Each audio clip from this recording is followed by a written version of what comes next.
반갑습니다. 개인학습 상담 이론과 실제 부분에 있어서 직장 상담 이론에 대해서 오늘은 인지행동적 상담 이론을 이어서 학습하겠습니다. 자, 한 주 동안 우리 주인들 행복하게 잘 보내셨죠? 네, 충분히 행복한 시간을 보내시고 또 이 자리에 오신 자들도 알고 시작하도록 하겠습니다. 자, 오늘은 인지행동적 상담 이론에 대해서 인간의 마음을 구성하는 인지 부분, 행동 부분, 정서, 신체의 요소들이 서로 어떻게 마음에 영향을 주는지에 대해서 종합적으로 살펴볼 수 있는 인지행동적 상담 이론에 대해서 학습해 보려고 합니다.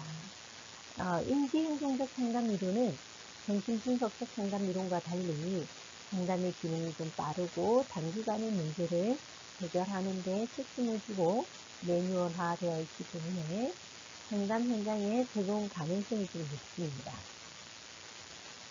적용 가능성이 높다는 것에 큰 장점이 있고요. 그리고 인간중심적 상담 이론은 인간의 성격적 변화와 성숙을 목표로 한다면 인지행동적 상담 이론은 심리적 문제를 해결하는 것을 우선적으로 두고 문제 해결 이후에 좀 더 궁극적으로 차원의 상담 목표를 추구하는 특징이 있습니다. 단기간 상담을 진행하고 문제 해결에 초점을 두는 목표 지향적 특성으로 인해서 학교 상담이나 기업체 상담 그리고 교육기관에서 좀 더 많이 활용하고 있죠.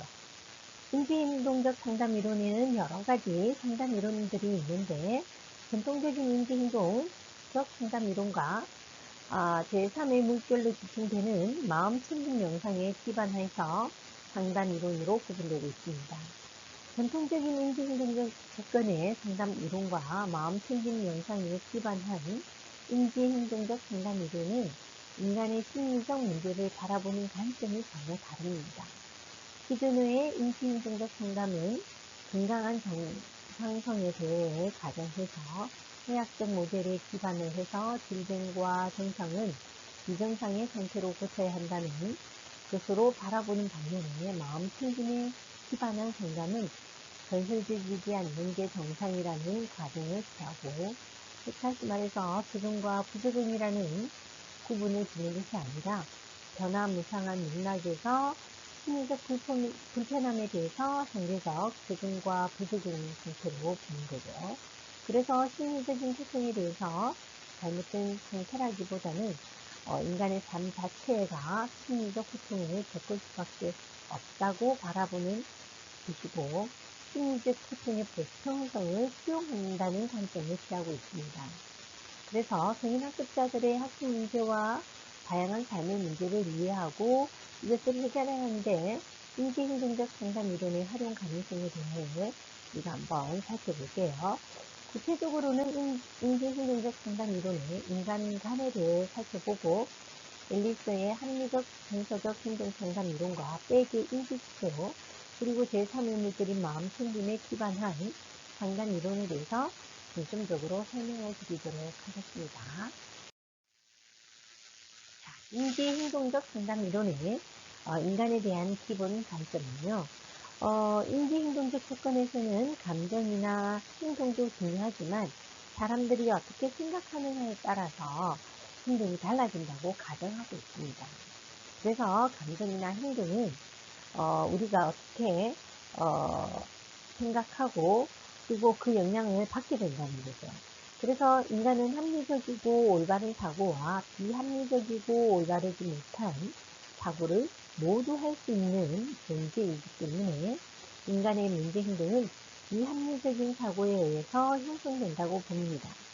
즉, 특정한 사안에 대해서 부정적인 생각을 하기 때문에 부정적인 정서를 느끼게 되고 결국은 문제 행동을 하게 된다는 것입니다. 그래서 친구와 문자로 예를 들어 설명드리면 친구와 문자로 내일 만나기로 한 거 말이야. 미안하지만 다음으로 미루자. 내가 몸이 좀 아프거든. 라는 내용으로 보내왔습니다. 이럴 때 어떤 사람은 정말 그런가 보다 하고 그럼 다음에 만나 라고 할 수 있는데, 그리고 몸조리 잘해 라고 안부까지 전할 수 있지만, 그렇게 마음 편하게 문자를 보내기도 하지만, 어떤 사람은 그 문자를 보고 화가 난다면 이 이면에 어떤 생각이 깔려 있는지를 들여다볼 필요가 있는 거죠. 날 만나기 싫다는 거야? 거짓말하는 거 아닐까? 생각할 때는 화가 올라오지만, 그 화는 감정이 상대방으로 인해 화가 났다고 기인한다면 이 사람은 비합리적인 사고로 인해서 일상생활에서 좀 더 불편한 정서를 많이 경험할 가능성이 높을 수밖에 없다라고 보는 거죠. 그래서 우리는 인간은 합리적이고 올바른 사고와 비합리적이고 올바르지 못한 사고를 모두 함께 할 수 있는 존재라는 것을 알고 계셔야 됩니다. 그것이 인지행동 상담적 이론에 대한 인간에 대한 기본 관점이라고 설명하고 있는 거죠. 그래서 인간은 인지행동은 비합리적인 사고에 의해서 형성되기도 하더라라는 걸 염두에 두시라는 말씀을 드립니다. 그리고 두 번째, 합리적 정서 행동 상담 부분에 대해서 설명해 드리도록 하겠습니다. 알버트 엘리스는 인지 변화를 통해 정서와 행동 변화를 이끌어내고자 하는 상담 이론을 탄생한 사람입니다. 앞서 제시한 예시처럼 인간의 심리적 문제는 외부 사건 자체 때문이 아니라 사건에 대한 잘못된 인식이라든지 비합리적인 생각의 잔물로 관계되는 거죠. 그래서 내담자의 비합리적인 신념해서 논박을 통해서 합리적인 신념으로 변화를 유도하는 것이 중요한 합리적 정서적 행동 상담의 원리라고 설명할 수 있겠습니다. 그래서 앨리서에 의하면 인간은 합리적이고 올바른 사고를 할 수 있을 뿐만 아니라 비합리적이고 왜곡된 사고를 할 수 있는 존재이기도 하다는 것을 알고 계셔야 합니다. 그래서 오히려 역기능적으로 생각하는 경향성의 기능 문제이기도 하더라라는 설명을 하고 있죠. 그리고 첫 번째 비합리적인 신념에 대해서 설명을 드릴게요. 비합리적인 신념이란 당위적인 요구를 기반으로 해서 형성되어 주변에서 일어나는 사소한 사건을 과잉 일반화하고 부적절한 정서와 달리 파괴적인 행동을 유발하는 일련의 사고를 말합니다. 이러한 비합리적인 신념은 현실을 과장하거나 왜곡한다는 것이죠. 그래서 강요나 명령 형태를 지니기도 합니다. 또한 과도한 감정을 유발해서 개인의 목표를 달성하는 데 도움을 주지 못하는 특성도 있고요. 반면에 합리적인 신념은 어떤 사건에 대해서 판단하지도 않고 가능성을 보기도 하고 희망과 소망을 반영하기도 합니다. 그래서 많은 선택과 해결책이 있다고 보기 때문에 문제 해결과 건설적인 행동을 촉진하는 특성도 있다고 봅니다. 그래서 예를 들어 보면 한 남성이 여자친구가 헤어지자고 하자 자신을 살만한 가치가 없고 여자친구와 함께 하지 않는다면 난 죽는 게 낫다고 자살만이 이 사태를 해결할 수 있는 유일한 해결책이라고 생각한다면 이별은 곧 죽음이다라는 비합리적인 신념으로 인해서 다른 대안들을 볼 수 없다는 심각한 상황에 빠지게 된다는 거죠. 그래서 다양한 비합리적인 유형을 한번 살펴보도록 할게요. 표 10-1번에 보면 비합리적인 사고 유형을 살펴볼 수 있습니다. 첫 번째 과잉 일반화가 있고, 두 번째 파국화, 세 번째 왜곡, 그리고 네 번째는 견딜 수 없어라는 메시지, 그리고 다섯 번째는 의무주의적 사고, 그리고 끝으로 완벽주의화된 사고를 볼 수 있겠습니다. 그럼 이렇게 과잉 일반화는 어떤 거냐? 파국화와 왜곡, 견딜 수 없어 메시지, 의무주의적 사고, 완벽주의화된 사고에 대해 발생하는 것을 과잉 일반화라고 한다는 거죠. 그리고 파국화라는 것은 일상생활 속에서 소소한 일을 끔찍한 파멸적인 인생과 같이 강한 감정이 섞인 말로 표현하는 것을 파국화라고 합니다. 그리고 왜곡이라는 것은 선과 악, 선사, 악마, 그리고 옳음과 그름 등과 같이 모든 것을 양분법적으로 범주화하는 것이 외부주의겠습니다. 그리고 견딜 수 없어가는 메시지는 자신이 도저히 참을 수가 없거나 대처할 수 없는 일이 있거나 그리고 모욕을 당했다고 한다면 특정한 일로 무기력해진다거나 같은 정서적 가정에 가정하는 것들 이런 것들이 생기면 견딜 수 없어 하는 그런 말들을 표현한다는 거죠. 그리고 의무주의적 사고는 다른 사람에게 반드시 뭐뭐 해야 해, 또 반드시 뭐뭐 해서는 안 돼 라는 의미의 말로 도덕적인 요구와 의무를 이행해야 함을 강조한다는 사고죠. 그리고 완벽주의화된 사고는 자신에 관한 모든 것이 항상 완벽할 것이라고 가정한다는 것. 그리고 사소한 실수도 엄청난 정신적 타격으로 간주하는 것들이 완벽주의화된 사고를 말할 수 있겠습니다. 그래서 이러한 것들이 비합리적 사고의 유형으로 설명드릴 수가 있겠습니다. 그럼 우리가 인지행동적 상담 이론에서는 상담 목표를 어떻게 해야 되느냐. 상담 목표는 내담자가 자신의 파괴적인 신념을 좀 줄이고 내담자가 보다 합리적이고 현실적이고 관대한 신념과 인생관을 갖게 해서 더욱 융통성도 있고 생산적인 삶을 살아갈 수 있도록 내담자를 돕는 것이죠. 그래서 상담자는 교사와 같이 진행하고 내담자는 자신의 문제에 대해서 통찰을 하고 난 후에 자기를 파괴하는 행동을 변화하기 위해서 적극적으로 실천해야 하는 역할에 충실해야 하는 것이 상담 목표가 되겠습니다.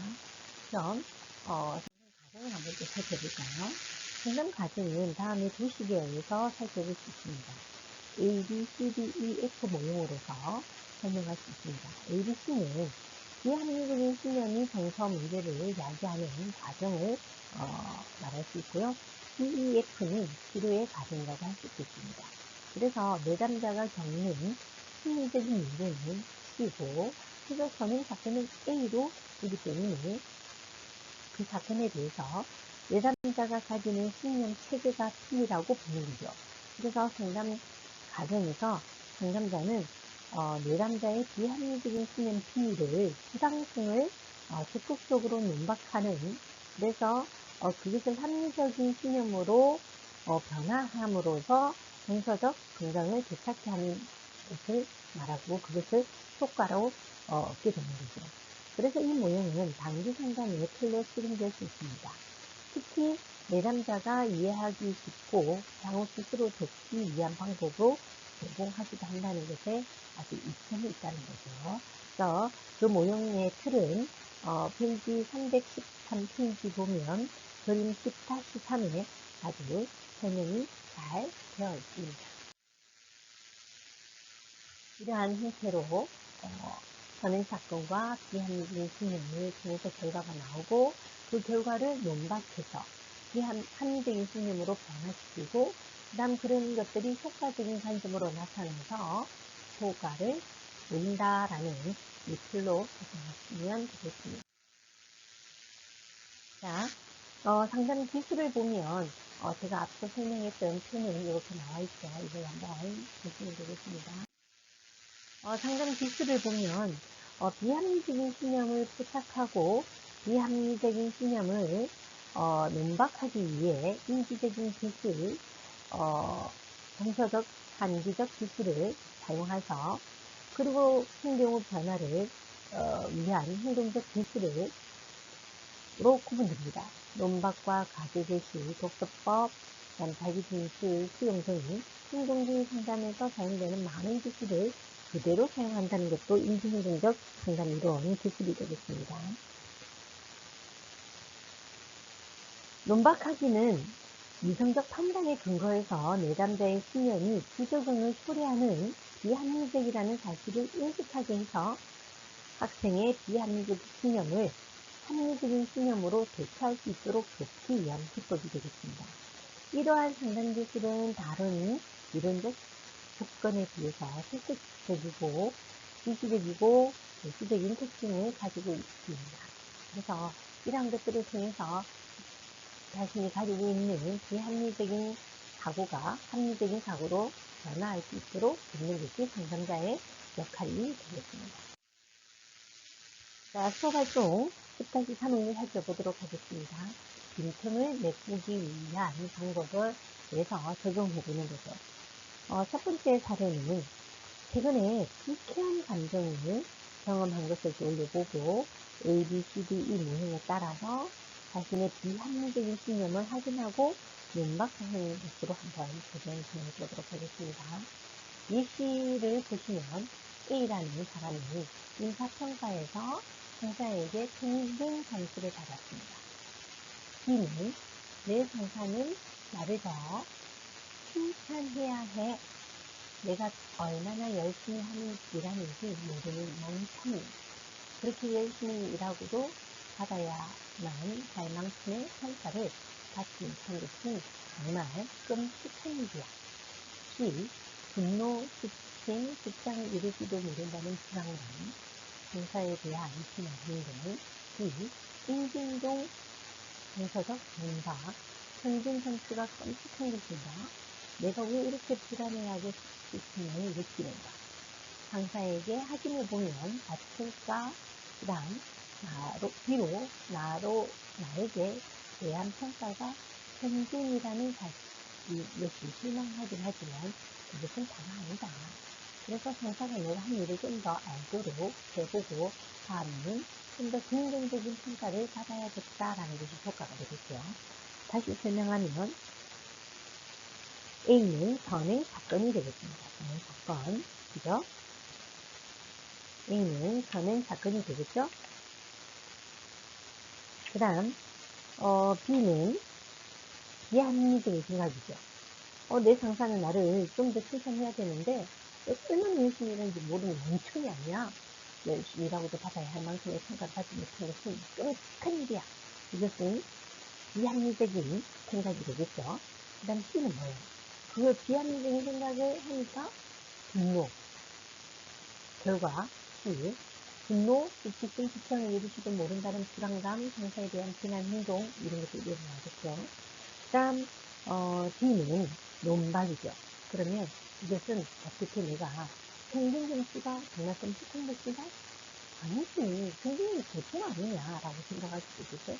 그럼 또 그럼 내가 왜 이렇게 불안해하고 싶음을 느끼지 평균에 달한 것에 대해서 평균이 다른 게 아닌가. 그럼 또 상사에게 한번 확인해보면 어떨까라는 상사가 실습을 했을 수도 있겠다라는 생각을 할 수도 있겠죠.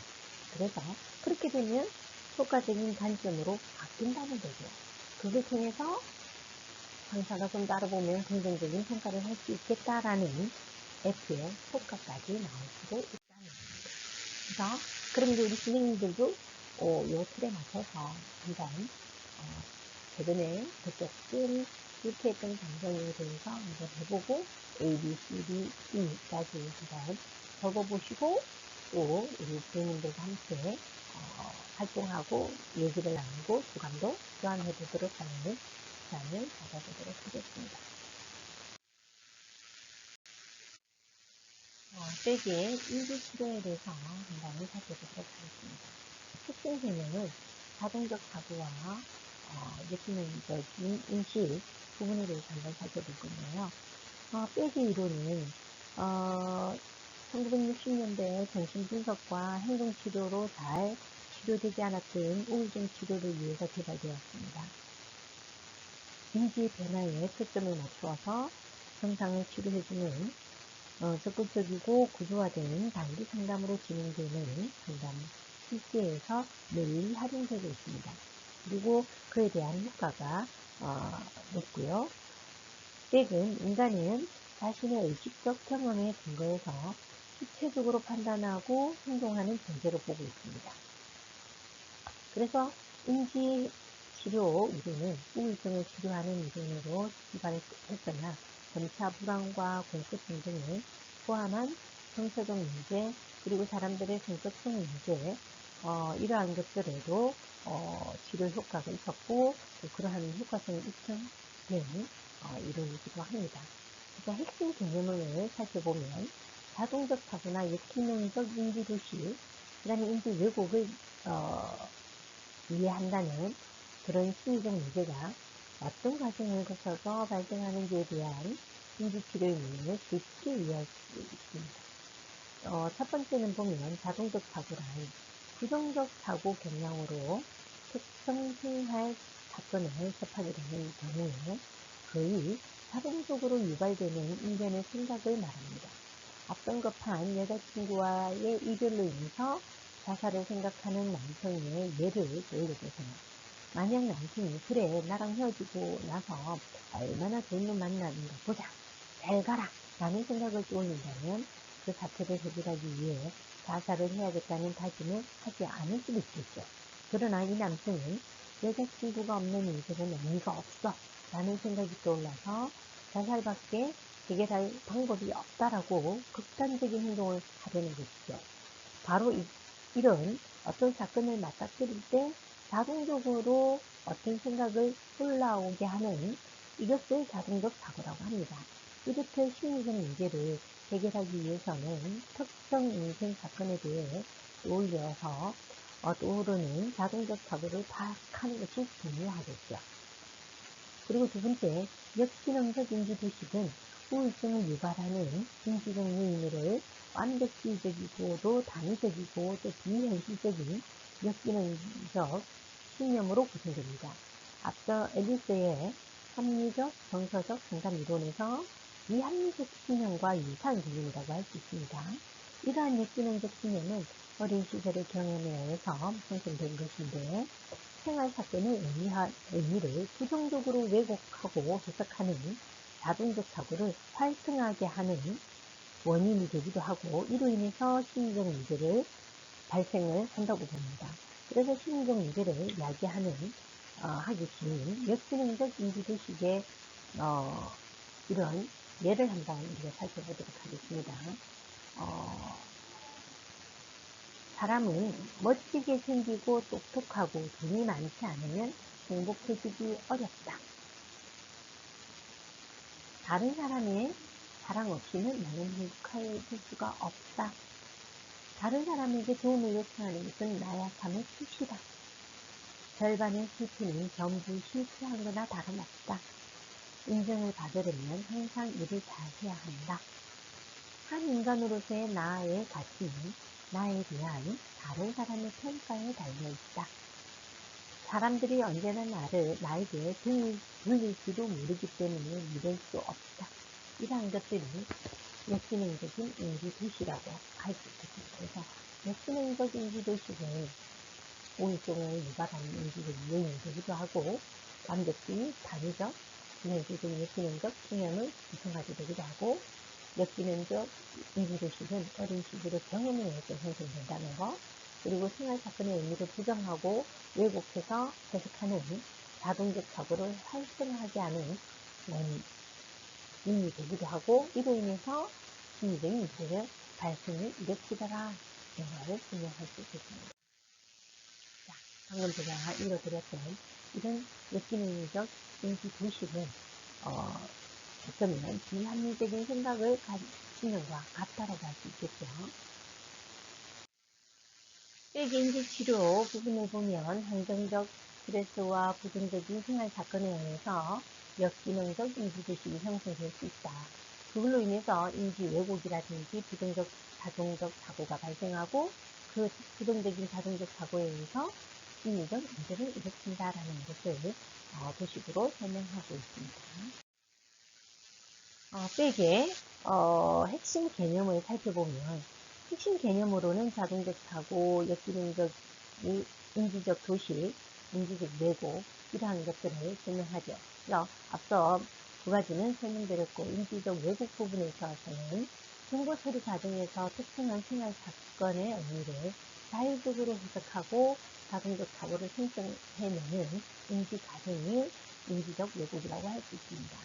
그리고 자신과 대상, 그리고 타인에 대해서 이해하려고 할 때 자기만의 방식으로 고집해서 바라보거나 생각하는, 그리고 또 해석하는, 그래서 외부 객관적인 어떤 현실과의 간격이 멀어지게 되는 현상을 인지적 왜곡이라고 할 수 있습니다. 그리고 심리적인 고통 부분을 경험하는 이 남자 자기만의 세상에 갇혀서 스스로 만들어내는 이야기 속에 빠져서 스스로 괴로움을 창출해 가고 있는 경우가 많다는 거죠. 그래서 이러한 인지적인 왜곡을 좀 더 합리적인 어떤 사고를 할 수 있도록 도움을 주는 것이 상담자의 역할이라고 할 수 있겠습니다. 자, 이번 주도 수업 듣느라고 고생하셨고요. 다음 주 다시 만나 뵙도록 하겠습니다. 고생하셨습니다.